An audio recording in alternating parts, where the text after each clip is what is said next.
Nakailang bisis po kayo mag-asawa? Tapos nagkaroon po ako ng boyfriend. Ay, namatay na po. Yung asawa mong namatay, yung boyfriend mo? Yung boyfriend ko po. Okay. Naghiwalay ho kayo ng asawa mo. Ilan po anak mo dun sa asawa niyo po? 3 po. 3. Tapos, ilang years bago ho kayo nag-asawa ulit? Mga 2 years. 2 years. After 2 years nag-asawa, pero sa masamang palad, namatay yung pangalawa mong napangasawa. Meron po- Ano lang po, yung parang boyfriend ko lang po. Pero nagkaanak po. Asawa pa rin kasi ginagawa ng mag-asawa, ginagawa nyo eh. Oh no!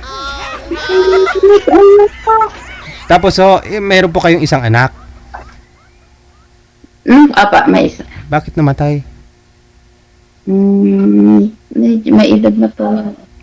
Ilang taon na siya that time? Nung namatay? 74. Tapos ikaw noon, ilang taon po kayo nung time na yon? Nagsama kayo? Siguro po, DJ, mga kay 22, 23, gano'n. Sa una nyo pong asawa, ilang taon ka po ba nag-asawa? Yung asawa? 17. 17. Oh. Okay. Nagkaroon ka po ng 3 doon sa una. Tapos, Apat na tayo po ang tatlang. naghiwalay kayo doon ng edad mo 22? O 20? Ako mga ganun po, mga 22. O tapos nag-asawa ka ulit, mga ilang taon? Ilang taon ka na?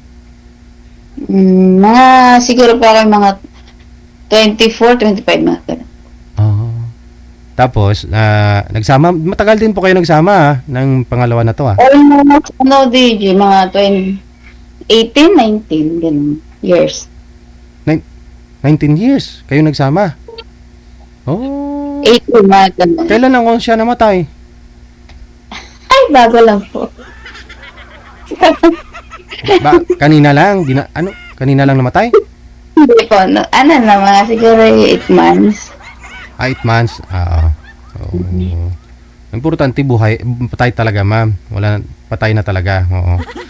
Ang hirap po nun pag sumasali ka dito na buhay pa yung asawa mo, sabihin mo byuda ka na, no? O patay na. Marami po kasing gumagawang ganun. Pero ikaw, byuda, hiwalay doon sa una, tapos byuda sa pangalawa. Okay. Hiwalay byuda si ma'am, no? Okay, sige. May pinapaaral ka po ba na anak? Meron pa? Yung bunso ko lang po. Ano kung hinahanap mo sa isang lalaki? Pong walang asawa. Hindi naman pwedeng... May trabaho. May trabaho. By the way, kayang bumuhay ng pamilya. matanong ko lang ha, kasi medyo murang edad pa ho kayo that time, 25 years old, no? Nung makilala ka ng pangalawa mo itong nakasama, no? May 3 kang anak. And, ano naman, tanggap naman, hindi niya... Oo. Ano po? DJ, yung pong aking bunso doon sa una, parang 1 year old lang po yun in 2 months. Parang siya na po ang nagpalaki. Siya po ang nakilalang tatay. Paano niyo po nakilala yon itong lalaki? Ikakwento po. Pakinggan natin para alam mo yon, yung mga single mom ho kasi dyan, nawala ng pag-asa. Maraming parang wala, baka iwanan lang daw sila o baka hindi tanggap ganyan. Sa'yo po kasi 3 yung naging anak mo sa una, pero kita mo naman ha, tinanggap niya, pinalaki niya yung bunso mong anak doon, no? Siya po, hindi ang nagpaaral ng aking bunso sa una. Bali ho, ano po yun, pamilyado din po ba siya? May dati ring asawa, mga anak? May asawa po dati. Okay. Sige. Kaya dito nahanap ko pa yung walang asawa. Chat. Kasal po ba kayo dun sa una mo? Hindi po. Wala pang lalaking nagpakasal sa'yo? Wala po po. Gusto mo maranasan na ikasal? Sana.